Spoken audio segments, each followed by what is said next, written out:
Antop Antenna Company contacted me and invited me to review a couple of their TV antenna models. And today we're going to take a look at their amplified outdoor-indoor antenna model AT400BV. Checking out some of the features in the box, this antenna is designed to receive both UHF and VHF TV channels, although in my area all I receive is VHF channels, so we'll see what this antenna does with that. It also says multi-directional reception, which is not the same as omnidirectional. An omnidirectional antenna can receive signals from all directions. This is a directional antenna. And I think what they're trying to say with that multi-directional feature is that it has a fairly wide pickup area. It also comes with Antop's Smartpass Amplifier, which I'll show you more about in a few minutes. And this antenna is recommended for city and suburban reception, as well as rural reception when you're using the Smartpass Amplifier. This antenna can be used indoors, although reception will be much better if it's installed outdoors and as high as possible. And it also has a 4G LTE filter built in to block out some of those cell signals that might interfere with reception. And taking the contents out of the box, here's what you get. You get the antenna body itself. You get a stand for indoor installation. You get a mast clamp for outdoor installation, mounting it to a mast or a pole. You get a roll of about 33 feet of RG6 coaxial cable with a weather boot. And that's nice because a lot of antennas, believe it or not, are still including RG59 cable, which is just not adequate. You also get the VHF elements here. These are going to help with reception of channels 13 and down, and those just install on the sides of the antenna body. I'll show you that later. You also get the Smartpass amplifier with a power supply, as well as the manual and some other literature. The Smartpass amplifier that's included has two modes of operation. The green LED indicates that the amplifier is turned on, and this gives you maximum signal boost for either weak signals or signals that are further away. And then switching it to the off position, the yellow LED indicates that the boost has been cut, and this would be useful in strong signal areas to prevent overloading or over-amplification of signal and possible signal loss. Seems like Antop gives good, clear instructions with all their TV antennas, including for a variety of installation scenarios.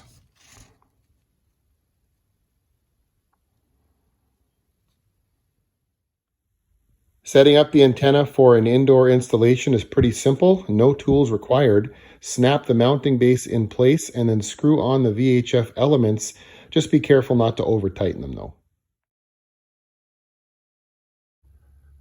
Let's just take a look at the back detail for a minute. Here's where the VHF elements install, and underneath that is where the RF connector is, kind of tucked away under there, safe from the weather. And this bracket here is what your mast clamp attaches to. Size-wise, this antenna is about 2 feet tall when it's installed on the indoor stand, and just under 3 feet wide with the VHF elements added. For an indoor antenna, it's a little on the big side, so if you have the space, it might work with your setup. For an outdoor antenna, though, it's a little on the small side, which means it should work with a variety of installation options. First, I'm going to test this antenna out indoors. I have it connected directly to my digital converter box without using that Smartpass amplifier that's included, and I'm still able to scan in high VHF channel 9. That's a good sign because a lot of antennas that include amplifiers or have preamps won't work at all unless you have them plugged into power.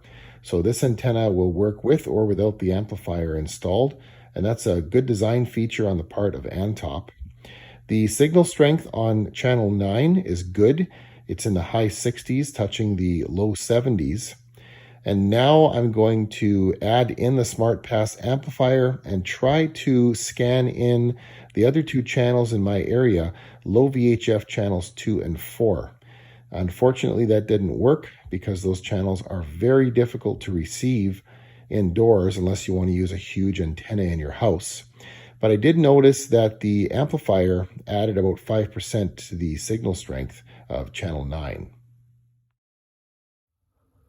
And here's how the connections are set up with the Smartpass amplifier.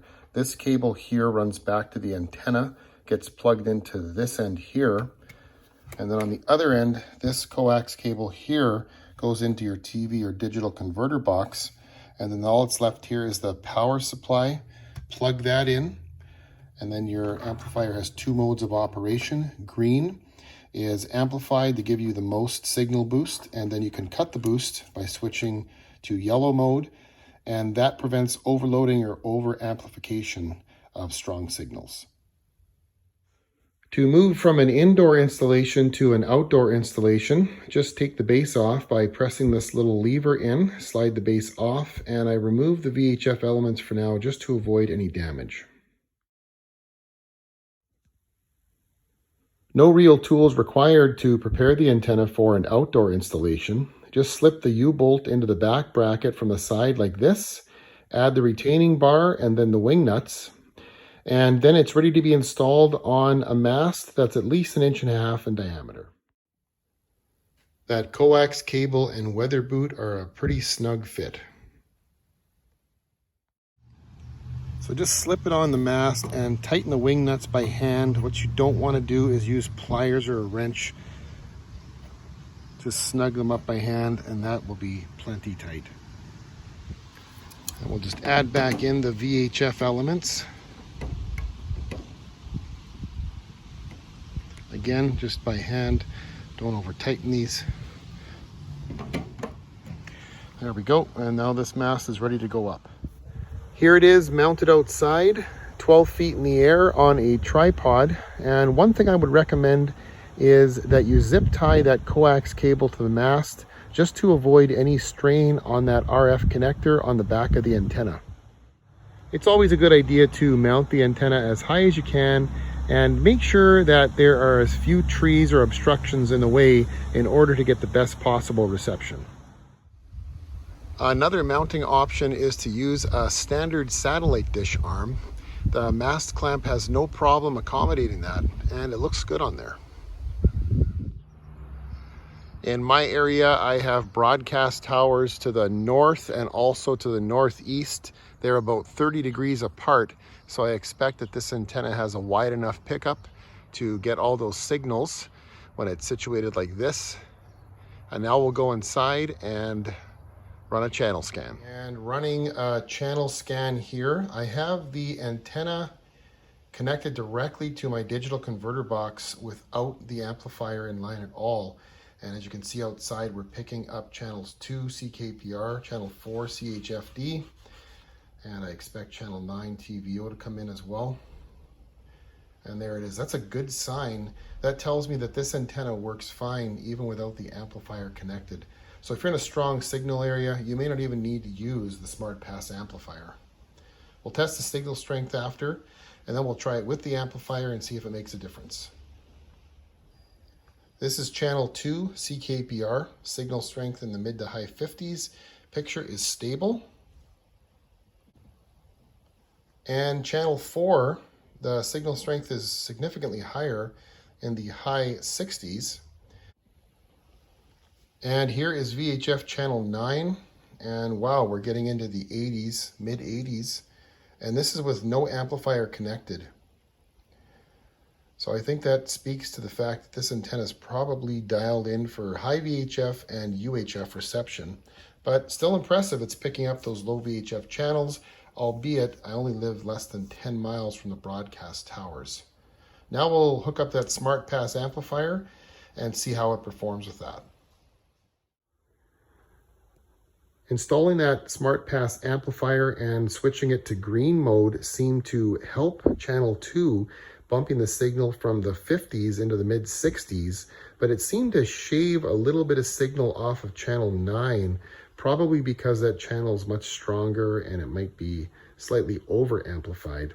If you're living in a city or suburban area, this antenna will probably do well, possibly without even using the Smartpass amplifier at all. If you live in a rural area where you are further away from the broadcast towers, then the Smartpass amplifier will probably help your reception. Another option would be to leave the amplifier installed but keep it switched to yellow mode, and that way you can ensure good reception without over amplifying the signals. If you're interested in buying this antenna, there's a link in the description of this video with a special discount code for my viewers. The AT400BV antenna from Antop did a great job picking up those VHF stations in my area. As far as UHF, I've seen other reviews on it, and it seems to do an excellent job with UHF channels as well. It's lightweight, compact, and coupled with that Smartpass amplifier, it looks like it will be good in a variety of reception situations.